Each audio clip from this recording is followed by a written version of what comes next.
NASA uses intricate formulas to calculate the paths of man-made projectiles sent into outer space. One such formula is a rational function, and that's what we will be exploring in today's lesson. Hi, my name is Tom Atwater. Let's start today's lesson by defining a rational function. Rational equation or inequality. A rational equation or inequality is an equation or inequality with at least one term having a variable expression in a denominator or at least one term having a variable expression raised to a negative integer power. And there are some examples there. We have x minus 2 over quantity 3x plus 1 equals 1. X minus 2 over quantity 3x plus 1 is less than or equal to 1. Then we have x over x minus 3 plus 1 over x plus 3 equals 2 over x squared minus 9. And then finally, we have the example 5x to the negative 4 minus 6x to the negative 2 plus 1 equals 0. Well, let's do an example. Let's solve the problem x divided by x minus 2 plus 1 over x plus 2 equals 8 divided by quantity x squared minus 4. Okay, so let's write that down on the chalkboard and look at how we would go about solving that. So we have x over x minus 2, then plus 1 over x plus 2 equals 8 over x squared minus 4. The first thing that you should realize is that, of course, we cannot have x equaling 2 because that would make this denominator 0, and we cannot have x equals negative 2 because it would make this denominator 0. Now, the way to solve this problem is to multiply both sides by the common denominator. And in this case, the common denominator is x minus 2 times x plus 2, which is x squared minus 4. So I multiply both sides of this by x squared minus 4. So let me put the x squared minus 4 here and realize that I need to multiply it here, which is then going to leave me with x times x plus 2 because the x minus 2's would cancel, plus the 1 times x minus 2 because, again, the x plus 2's cancel.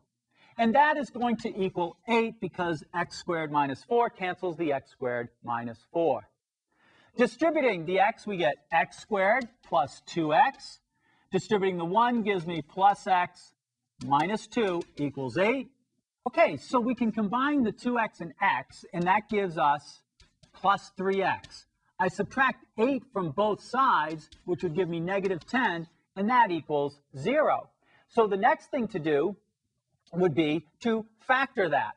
So we go like this, our two factors, x and x, and then for 10, we would have plus 5 and minus 2. That gives us the negative 10 and the 3x in the middle. That gives me an answer of x equals negative 5 or x equals 2. But remember, at the very beginning, we said x cannot equal 2 because it makes the denominator 0. And therefore, our only solution is x equals negative 5. Now what I'd like to do is show you what would happen if we use the graphing calculator to solve this equation. So let's go to the computer. And here are my keystrokes on this side that will explain which keys that we are going to punch in. And remember that the emulator software that I'm using is for both the TI-84 Plus and the TI-83 Plus. So regardless of which one you have, you can enter these keystrokes along with me, and you will see the results the same as I do. So the first thing I want to do is set up the window to be the right dimensions. And the right dimensions this time, for the minimum of x, we're going to use negative 8. And for the maximum, we're going to use positive 8. We can leave the scale at 1. For the minimum y value, we're going to change it to negative 8. And for the maximum y value, we're going to change it to positive 8. Now we're going to hit the y equals or the equation button, and we're going to plug in our equation. Now, one of the things that we have to do with this is to make sure that you've rewritten the equation so that it's equal to 0. That is to say that we bring the negative, or the 8 over x squared minus 4 to the left-hand side. And that's the formula that I'm about to enter into the graphing calculator. So we start with x divided by the quantity, x minus 2. Then to that we will add 1 divided by the quantity, so we're using parenthesis, x plus 2, close the parenthesis. Then we have minus sign, 8 divided by the quantity, x squared, so we push x and then the squared, minus 4, close parentheses for the quantity. Now let's graph that.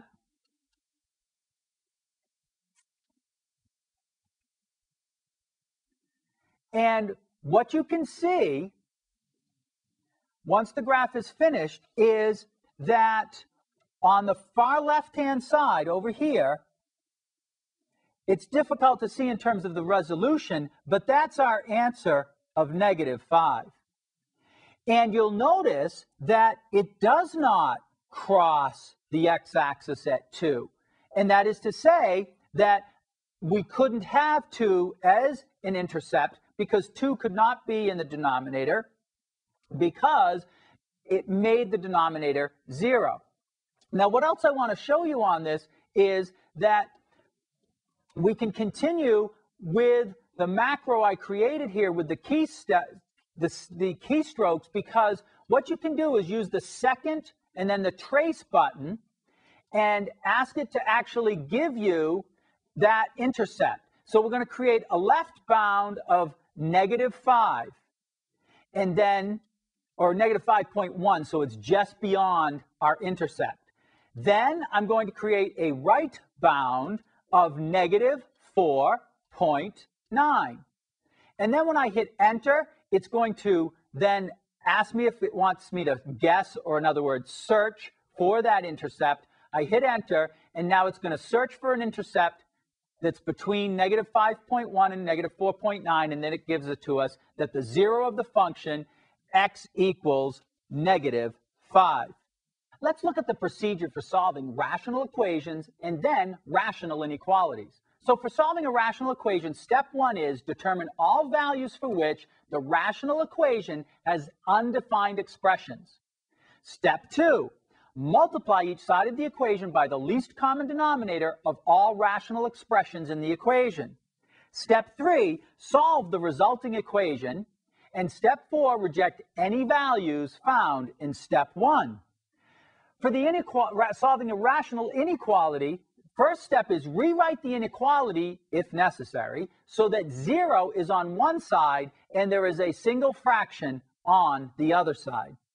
Step 2, determine the values that will cause the numerator or denominator of the rational expression to equal 0. These values determine the intervals on the number line that we need to consider. Step 3, use a test value from each of the intervals to determine which intervals form the solution set. So once again, let's look at an example. Let's solve x plus 2 quantity divided by quantity 2x plus 1 is less than or equal to 1. As well, discuss how the graph supports the solution. So what we'll do first is look at the analytical solution, and once we've done that, we'll look at the graphical one. So let's start by solving x plus 2 over 2x plus 1 is less than or equal to 1. And the first step, of course, was to get 0 on one side. So we get x plus 2 over 2x plus 1 minus 1 is less than or equal to 0. Then we were to create one fraction on this side. The common denominator is 2x plus 1, so this means we change 1 into 2x plus 1 over 2x plus 1. That gives me x plus 2 over 2x plus 1 minus 2x plus 1 over 2x plus 1, less than or equal to 0. This minus sign, remember, applies to both of those terms. So on the top, what I get is x plus 2 minus 2x minus 1. It's all over 2x plus 1, less than or equal to 0. X minus 2x is negative x. 2 minus 1 is plus 1 over 2x plus 1, less than or equal to 0.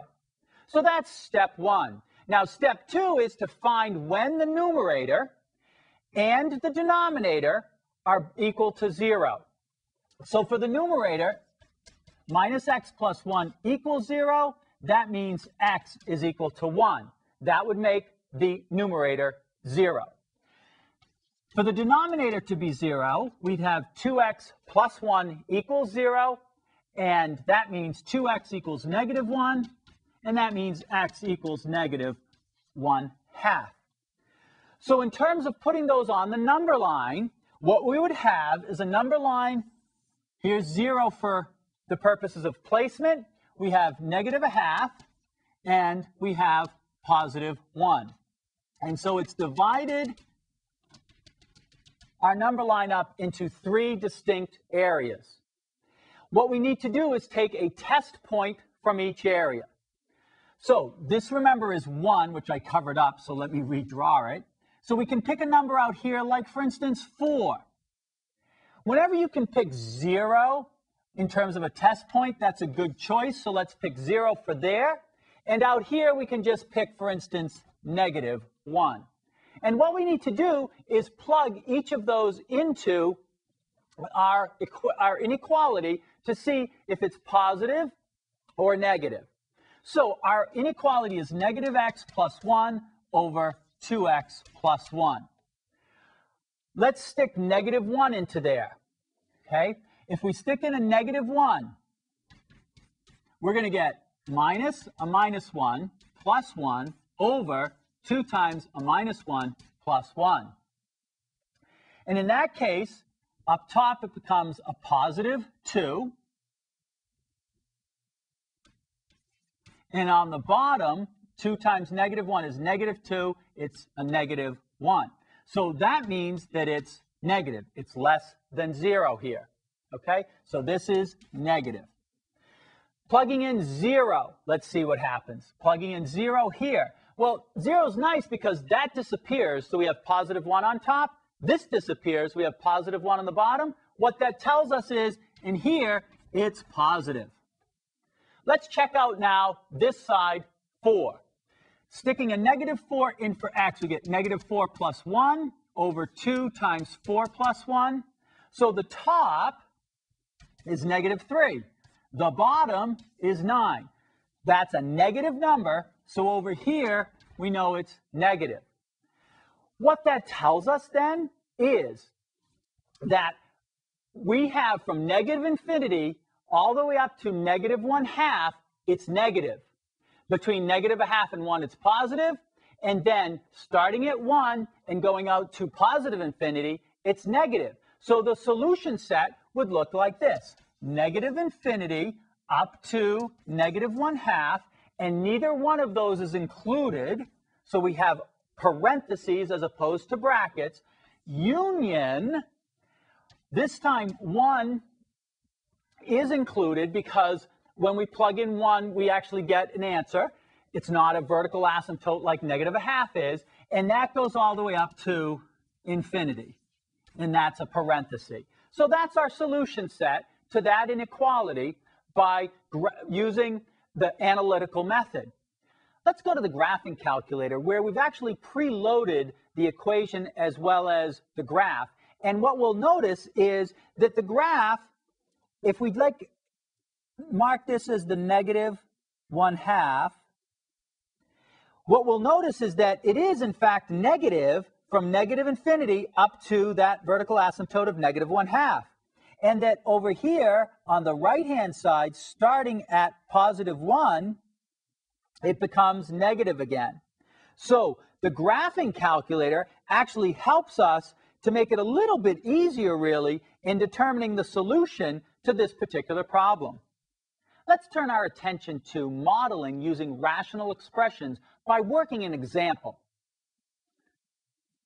A manufacturer wants to construct cylindrical aluminum cans with volume 2,000 cubic centimeters, or 2 liters.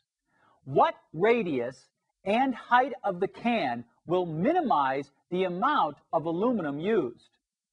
What will this amount be? So, what we have to realize is that we need to use surface area of a cylindrical can, and we need to use volume of a cylindrical can. Obviously, the 2,000 cubic meters is the volume, and we're going to use that to help us determine the radius and height of the can that will minimize the amount of aluminum, that is the surface area, that needs to be used. So the formula for surface area is that it's 2 pi r times h, where we're using r for radius and h for height, plus 2 pi r squared. That's our surface area. For volume of a cylindrical can, that's equal to pi times r squared times h. Remember that we were told the volume was 2,000? So we can substitute in the volume of 2,000 equals pi r squared h, and then solve this equation for h. So h is going to be equal to 2,000 divided by pi r squared.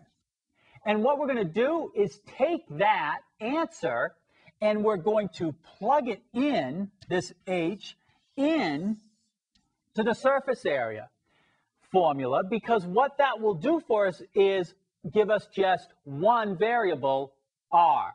So the surface area is going to be equal to 2 pi r, and then I'm going to put it in parentheses so that it stands out. This is h pi r squared.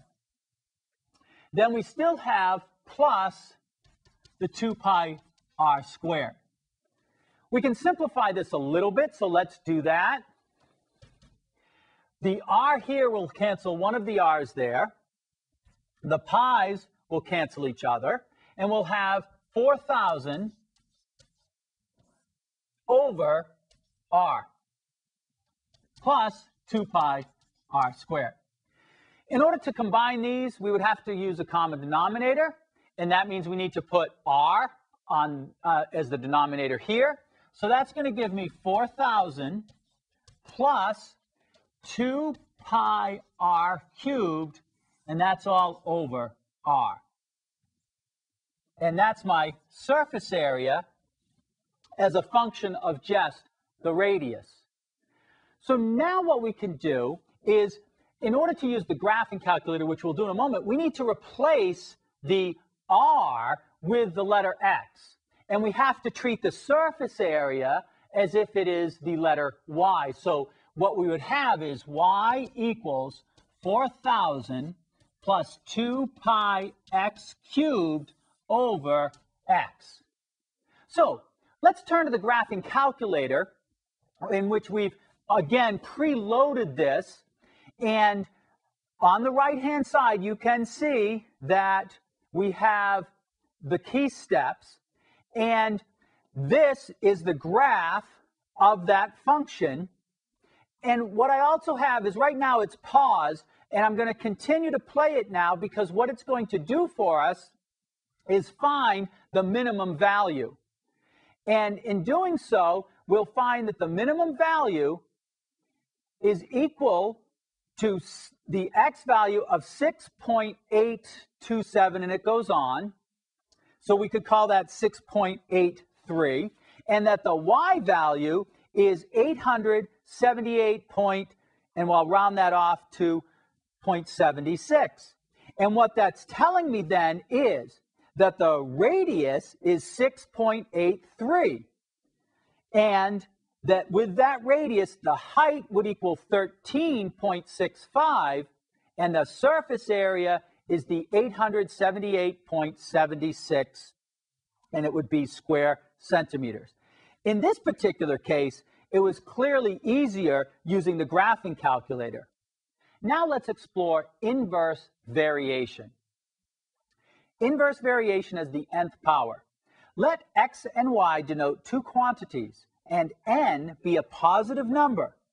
Then y is inversely proportional to the nth power of x, or we can say y varies inversely as the nth power of x, if there exists a non-zero number k such that y is equal to the quantity k divided by x to the n.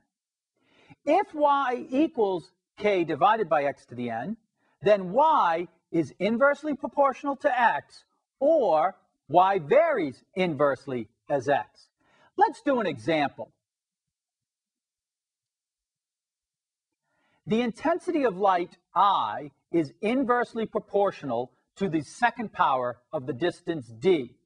The equation I equals k over d squared models this phenomenon. At a distance of 3 meters, a 100-watt bulb produces an intensity of 0.88 watt per square meter. Find the constant of variation k, and then determine the intensity of light at a distance of 2 meters. So the first thing we should do is write down that formula for intensity. So that's I is equal to k over d squared. And then what we were told is that the intensity was 0.88, and that was equal to k over the distance, and in this particular case, the distance was 3 meters, so 3 squared. And then we have that k would be equal to 0.88 times 9, and that gives me 7.92. Plugging that into the original formula, that tells me that the intensity is equal to 7.92 over the d squared. And we were then asked to find, well, what's the intensity when the distance is equal to 2 meters? So the intensity would be equal to 7.92 over 2 squared. And that makes the intensity equal to 1.98, and we call that watts per square meter. So that's an example of inverse variation.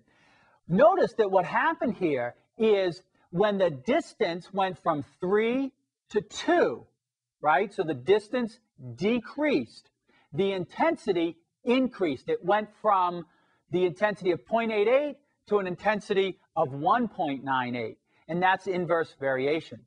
Well, now let's look at combined and joint variation.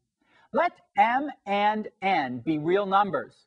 Then z varies jointly as the nth power of x and the mth power of y if a non-zero real number k exists such that z is equal to k times x raised to the n times y raised to the m.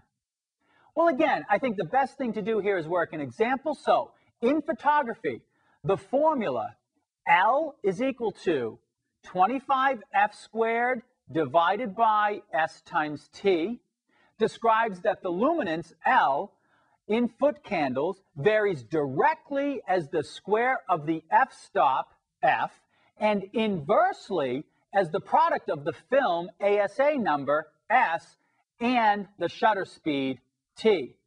The constant of variation in this formula is 25.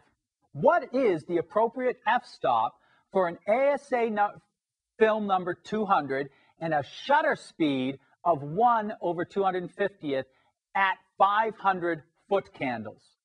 So what we need to do here is write down the formula for luminance. So L equals 25 f squared over s times t. And we were told that we had 500 foot candles, 25 f squared, and f is the variable that we're going to solve for. And we know that the film speed is 200 and that the shutter speed was 1 over 250. What that gives us is 500 equals, and let's simplify this a little bit. What we get is 25 f squared over, well, the 200, we can actually reduce this down. The zeros go. This reduces to 4/5. And we can now multiply both sides by 4/5 to get 400 equals 25 f squared. That means f squared is equal to 16. And that means that f is equal to technically plus or minus 4, but you can't have an f-stop of a negative number, so the appropriate f-stop would be equal to 4. Well, now it's time for you to try a problem. So let's look at this example. The electrical resistance R of a wire varies inversely as the square of its diameter d. If a 25-foot wire with a diameter of 2 millimeters has resistance of 0.5 ohm, find the resistance of a 25-foot wire with diameter 3 millimeters. Pause the video to work on this problem. When you are finished, restart the video to check your solution.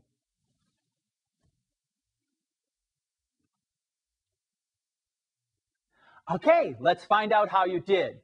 We have the formula that R, the resistance, is equal to K over D squared.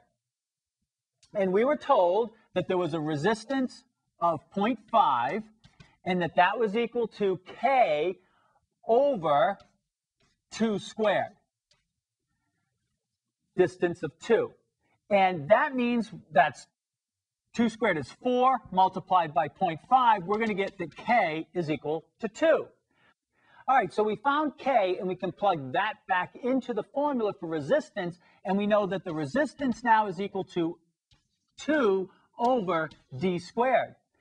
We were asked to find the resistance for a distance of 3 millimeters, so the resistance would be equal to 2 over 3 squared, which is equal to 2/9 ohm is the measurement. All righty, that was great. Now, in this lesson, we explored rational equations, rational expressions, and their applications. Be sure to work the exercises that your teacher assigns, and we'll see you next time.